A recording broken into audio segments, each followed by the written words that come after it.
Yo guys, what is going on? Nickname is just Yellow, and today this Norwegian hardcore PC gamer is gonna talk about mid-range guns in CSGO. So this video right here is one of 3 videos. It's the second video to be more precise. Of the ranges guns in Counter-Strike, I figured I would cover them to make it more clear for people which guns you should choose and should buy in different case scenarios, depending on what you want to do. And today I'm gonna cover guns that are pretty well in terms of mid-range. Obviously long-range guns will cover a lot of ranges, but yeah, here we go. So I'm gonna start off with the pistols and then go over to the submachine guns. And there's a couple of few pistols that actually are very effective if you play them long range. Now keep in mind that you need to tap them only, and I would prefer to sit down if you really want to be able to get some nice accuracy with them. And while the usp-s and the P2000 does not have supreme damage, still if you're able to one-tap a guy that is either hurt or hit him so you can get, you know, you can run into the grinder later on and then get wrecked, you know,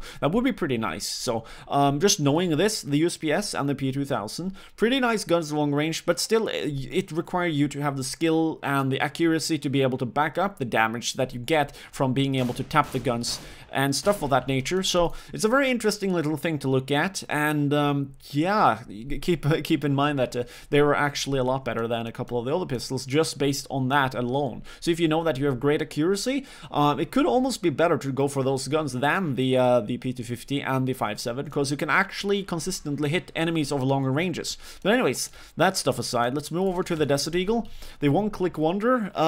Problem with this gun is that it's very inconsistent if you shoot it too fast, making it only that essentially make that only viable if you are playing this gun here and you're fighting enemies on close or short range. If you want to spam it, I would never spam it, and at best I would actually go for something a little bit more calculated, you know, like peeking it up right here, like lining it up. If I know that he's always going to peek right there, if I then just line it up, I just go for that, you know, the sidestep dink right there. That's gonna be my best choice and chance for me to be able to use this kind of gun. If not, I would rather then retreat and you know, especially if I've tried to shoot him once and I missed, then I should just run away and try and either go for the same shot while waiting right here on them, for example, or, you know, then just run away. So the Desert Eagle, slow, very powerful, but you need to use it right or else it's gonna be worthless. So then let's move over to the submachine guns, in which the MP9 is gonna be the follower-up. And this gun right here is absolutely brutal if you play it properly, I gotta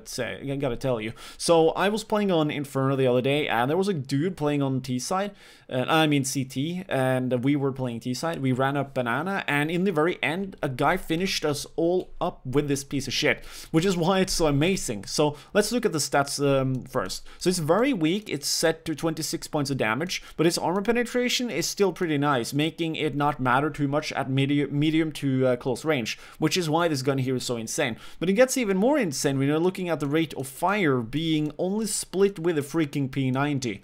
But it gets even worse when you can see that the recoil control is decent, but the accurate range is just super long, okay? It has the best accurate range of all the submachine guns, making it almost a little bit overpowered if you play it properly. So let me just show you some samples here of long range shooting with this thing. So this is a loose spray, just one spray, to get a little taste of the initial pattern that you have to deal with. So if you only play burst of like the 10 first bullets, you can actually slay people at this range or shorter, especially shorter, making this gun here just insane. It gets even better if you sit down, obviously.